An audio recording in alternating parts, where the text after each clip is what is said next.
Good morning. সকাল সকাল আমি চলে গেছিলাম পড়তে, আর পড়ার কোচিংয়ে গিয়ে সেই টাইমে স্যার ছিলেন না বলে ফোন বার করে ব্লগ করতে স্টার্ট করে দিয়েছিলাম।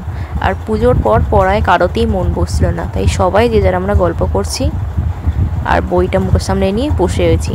স্যার না থাকলে সামনে যা হয় আর কি। ছুটির পর ফেরার পথে পাড়ারই এক প্রতিমা দর্শন করে নিলাম। স্যারের বাড়ির সামনেরই জগদ্ধাত্রী পুজো হচ্ছিল, তো সেখানেরই প্যান্ডেল এটা। তোমরাও আমার সাথে সাথে পুরো প্যান্ডেলটা প্লাস প্রতিমাটা দেখে নাও। আমার স্টুডেন্টরাও পড়তে চলে এসেছে, তো তাদেরকেই পড়াচ্ছিলাম।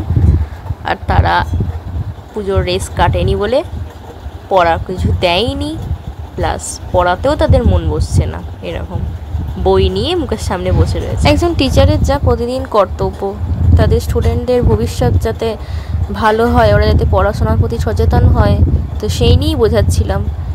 তো বোঝাতে বোঝাতে ওদের ছুটিও দিয়ে দিলাম। তারপর ওরা কি করছে দেখো, কাণ্ড কারখানা কী সব বাজি নিয়ে এসেছে। ওদের কালী পুজোর রেসও এখনও কাটেনি, বাজি নিয়ে এসেছে আমাদের বাড়ি থেকে বেরিয়ে গলির সামনে ফাটাবে বলে।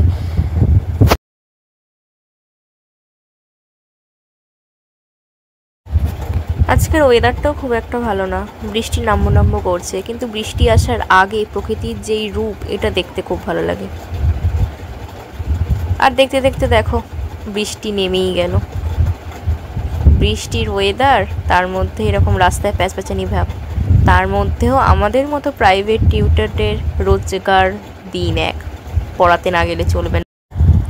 আজকে আমি সারাদিন কী কী করলাম সেটারই ব্লগ তোমাদের কাছে তুলে ধরলাম। চ্যানেলটাকে সাবস্ক্রাইব করতে ভুলো।